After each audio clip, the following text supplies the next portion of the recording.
साताऱ्यातून हृदय पिळवून टाकणारी घटना समोर आली आहे, जी ऐकतानाच नाही तर पाहतानाही डोळे पाणावल्याशिवाय राहत नाहीत.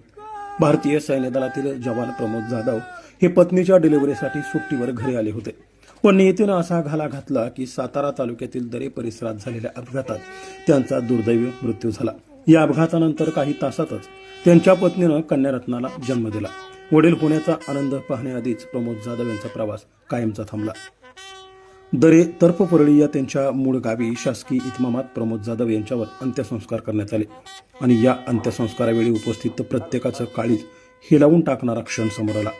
8 तासांपूर्वी जन्मलेल्या चिमुकल्या लेकीला कुशीत घेऊन पत्नी पतीला अखेरचा निरोप देण्यासाठी स्मशानभूमीत आली होती. त्या आईच्या डोळ्यात अश्रू होते. कुशीत नवजात लेक होती आणि समोर देशासाठी प्राण अर्पण केलेल्या पतीचं पार्थिव. हा क्षण पाहून उपस्थितांचे डोळेही पाणावले. दरेगाव अक्षरशः अश्रूंनी ओथंबून गेलं होतं. देशासाठी सेवा करणाऱ्या या जवानाला गावानं अश्रूंतूनच अखेरचा सलाम केला.